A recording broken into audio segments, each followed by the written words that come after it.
Dear students, today we are discussing about simple, complex and compound. গতকাল আমরা simple complex compound সম্পর্কে আলোচনা করেছিলাম। আজ সিম্পল কমপ্লেক্স কম্পাউন্ডের রুলস এবং সাথে কিছু এক্সাম্পল করব। তো প্রথমে আমরা কিছু রুলস দেখি, তারপর সেই বিষয়ে আলোচনা করি। ওকে,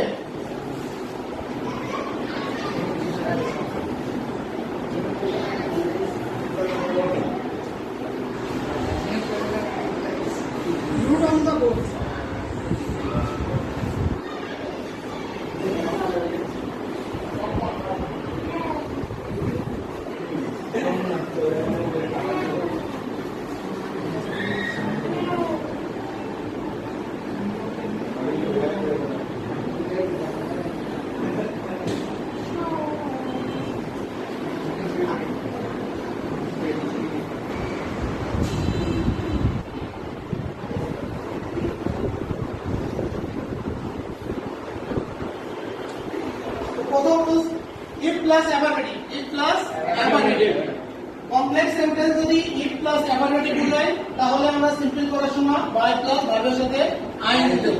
বাই প্লাস ভার্বের সাথে আইএনজি এবং কম্পাউন্ড করার সময় কমা উঠে এন্ড যোগ হবে। কমা উঠে কি হবে? এন্ড যোগ হবে।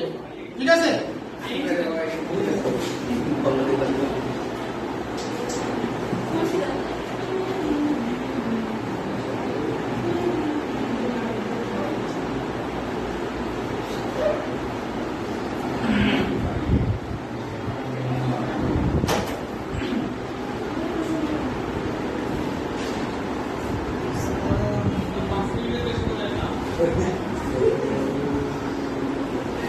তো আমরা এখানে একটা সেন্টেন্স দেখতে পাচ্ছি, if you work hard you will success in life. যদি তুমি কঠোর পরিশ্রম করো তাহলে কি করবে? জীবনে উন্নতি করতে পারবে।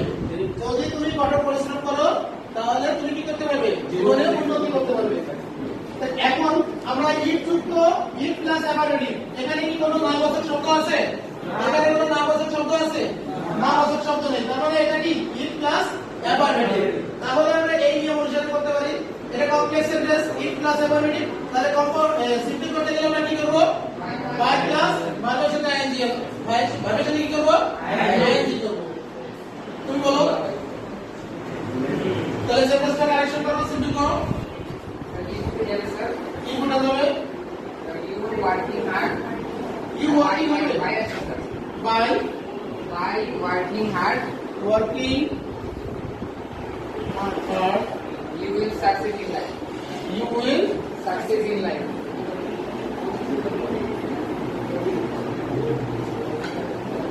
আছে by working hard you will success in life। তাহলে এই সেন্টেন্সের মানে কিভাবে আসে? কঠোর পরিশ্রমের দ্বারা তুমি উন্নতি লাভ করবে। কঠোর পরিশ্রমের দ্বারা তুমি কি করবে? উন্নতি লাভ করবে। ঠিক আছে? আর এখানে আমরা যখন কম্পাউন্ড করব, তখন কি হবে? ইফটা উঠে যাবে। আমাদের সিম্পল থেকে ডাইরেক্ট কোথায় চলে যেতে হবে? সিম্পল থেকে আবার কমপ্লেক্সে যাওয়া হবে। সিম্পল থেকে কোথায় যাব? কমপ্লেক্সে যাব। কমপ্লেক্সে যাওয়ার পরে ইফটা উঠা দেব। ইফটা উঠানোর পরে দেখো এর পাশে একটা সাবজেক্ট, ও পাশে একটা সাবজেক্ট আছে, কমা।